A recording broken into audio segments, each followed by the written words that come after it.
I've always had a huge amount of respect for the zombies community. It takes such an absurd amount of time to achieve high round world records, and it can all be taken away by a single moment of inattentiveness, by your internet disconnecting for a few seconds, or by any of the notorious in-game errors. It's not uncommon at all for world record attempts to die 100 hours into a run because of these errors. In fact, most maps have a set reset time, meaning that after a certain amount of time has passed in a game, the map will reset and the game will be over. For these maps, beating a world record becomes a matter of how much rounds you can complete within a certain amount of time, not just how much rounds you can actually survive for. Certain world records, like Origins round 150 and Town round 100, already utilize extremely fast and risky strategies, so any improvements on these records will be marginal at best.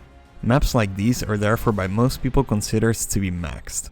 There is, however, another map that is widely considered to be maxed by the community, but the reason for this has nothing to do with reset timers.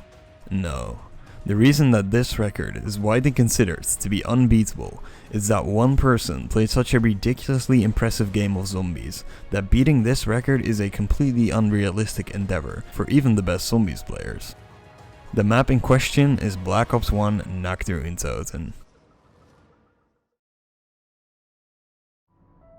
Nacht der Untoten is one of the most famous and infamous zombies maps of all time. It being the first map of all time, it kickstarted what has now become a huge and very popular staple of the Call of Duty franchise, and the map has been brought back for every Treyarch game since World at War, with the exception of Black Ops 4. Although most casual players probably remember this map very fondly, it is a high rounds player's worst nightmare. Nacht der Untoten was made before perks were implemented into the game, and is a very barebones map as a result. Two of the perks, Juggernaut, which lets you take 5 hits instead of 2, and Quick Revive, which can revive you after going down, are essential for high round gameplay. For World at War, the absence of perks isn't a big deal at all, because the spawning of zombies caps at 24 zombies per round, and after round 163, most rounds turn into insta-kill rounds because of a bug in the game. The world record for Nacht on World at War is in the thousands because of this. The remake on Black Ops 3 isn't as hardcore either, since this iteration does feature perks. But the Black Ops 1 remake of Nacht der Untoten is a completely different story. Like I said before, the absence of Juggernaut and Quick Revive means that if you lose focus for a second, or run a little too closely to a horde, or if you're just plain unlucky and get closed in on, you get double slapped by the horde and it is just over. 40 hours worth of gameplay, gone.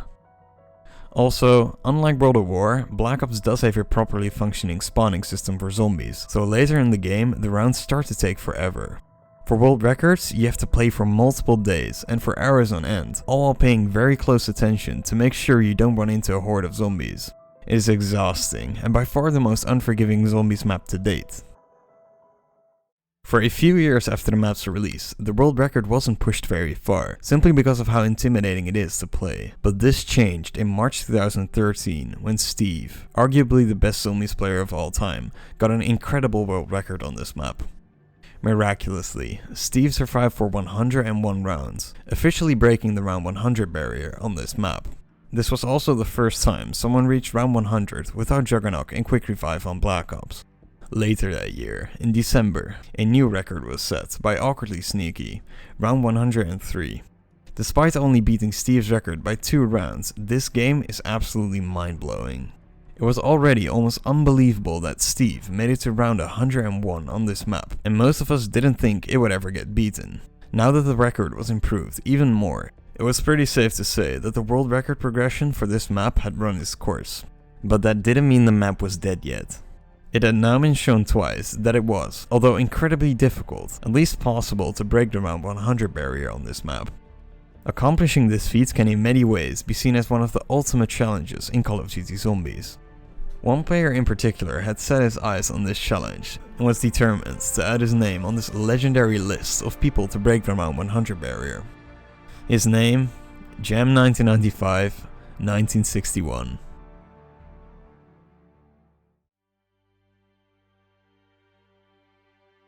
Jam was one of the most formidable zombies players at the time and had a few world records under his belt in 2013. After Steve's Nacht video, he decided to give the map a go himself, and managed to survive for 46 rounds, before landing in an inescapable situation, as usually happens in Nacht. This game was, despite not even coming close to the world record, a very respectable personal record.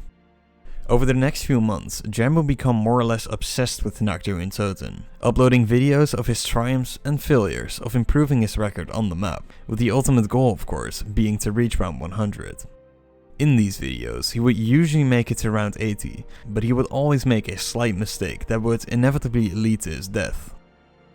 His journey to improve his record was actually very endearing to follow. He would never make excuses or blame the map for being too unfair. He just accepted that he had failed that particular instance and would aim to do better next time. All these videos have these motivational titles, and most have an inspirational speech at the end.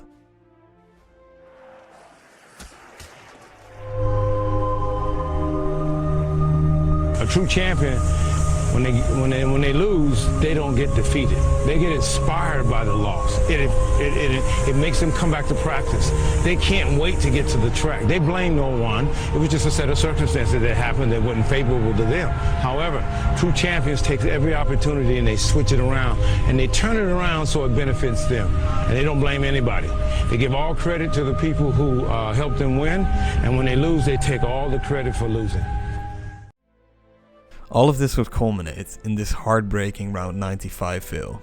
A devastating blow, and a setback that would cause most players to leave the map alone for a while.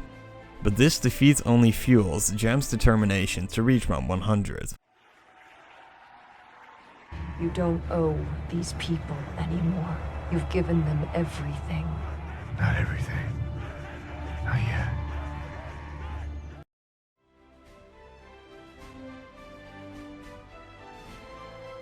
The next time he wasn't going to fail. The next time he was finally going to break the barrier.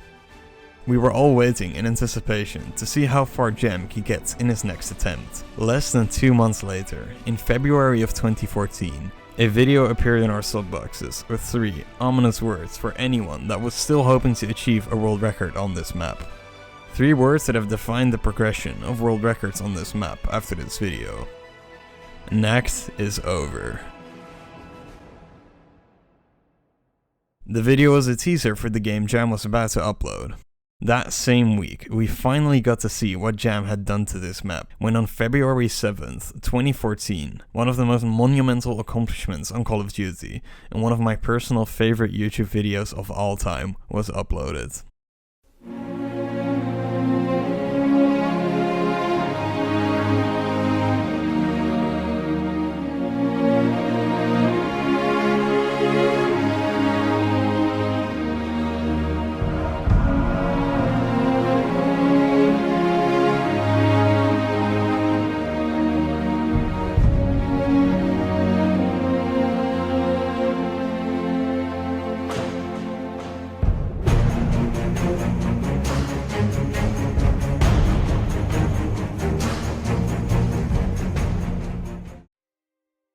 After this montage of his previous failures, we see him reach round 90 pretty much effortlessly. This time he successfully pushed it 10 rounds further, and, at last, achieved his dream of reaching the elusive round 100.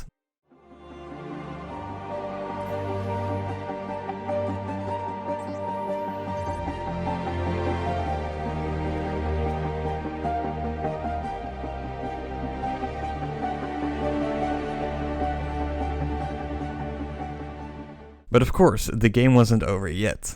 The map still had one potential challenge left in store for him, beating the world record, round 103 by Awkwardly Sneaky. Surviving for 4 more rounds when you've already reached round 100 might seem like a formality, but in reality this couldn't be further from the truth. You see, Black Ops 1 IReapZz has a unique problem. This problem has nothing to do with the barebones nature of the map, or the fact that as you progress, the rounds get a lot longer. But because there are no traps or Gersh devices in Nacht, the only way to kill zombies in high round gameplay is the Thunder Gun. You can only get the Thunder Gun from the mystery box, so for most of the game you're just hitting the mystery box over and over again. Information about these mystery box hits is stored on the console for the duration of that particular game. If you're playing the map casually, you won't notice this at all, and the game will perform fine. But on console, the thousands and thousands of box hits start to really add up, and when you reach the higher rounds on Nact, you will start to experience frame lag. It typically starts to be noticeable around round 50. In fact, Visual Venom died on round 62 due to frame lag. But around the high 80s, early 90s, the game is starting to just become unplayable, and dying pretty much becomes unpreventable. This is what Steve, the person who first reached round 100 on this map, has to say about frame lag.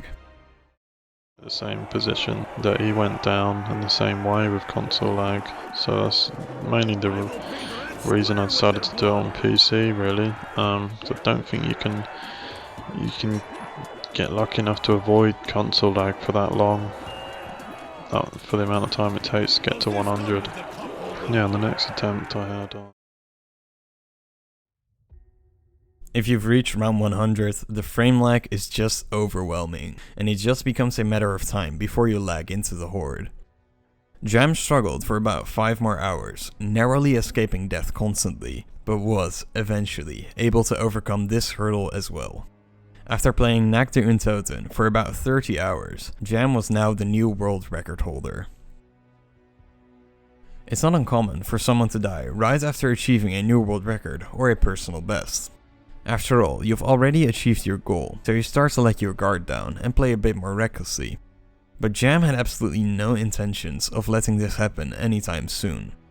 Jam had already beaten the world record, but even though he had been playing this map for 4 days straight, the game was, relatively speaking, only getting started. Jam continued to play and was pushing the record further and further, first reaching round 110 on the 4th day, then round 115 on the 5th day, and after 6 full days of playing, reached round 120.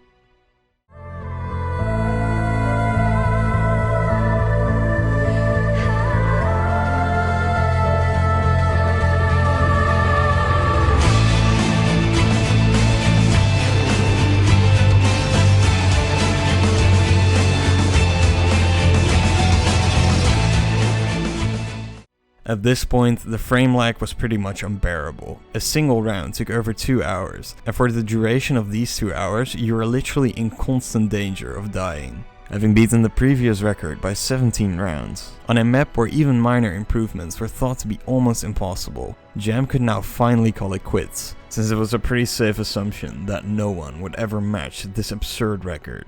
But even this wasn't enough for Jam. He would add another week of playing time, only increasing the round total by 3 rounds for every full day of playing, until on day 12 he reached the almost unfathomable round 136.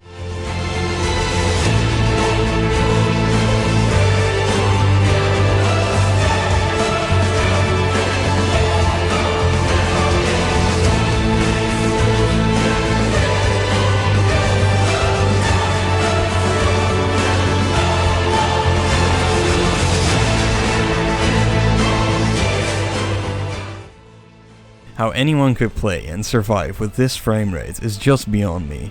It is hard to put into words how ridiculous it is that he survived for this long, because every single moment in the training route becomes a hazard. If you get stuck on the door in the starting room, the zombies are right behind you, so you'll die. If you don't lead the horde in a straight line in the box room, the zombies will spread out and close you in. If you misjudge how close you are to the horde upstairs because of the awful frame rate and move away a second too slowly, you will get double slapped and instantly die. The second of these turned out to be how Jam finally died in the game. Not really making any major mistakes, but just being unlucky and getting closed in on. Having reached round 136 after 12 days and 110 hours of playing time, Jam had set a world record that baffled everyone in the community.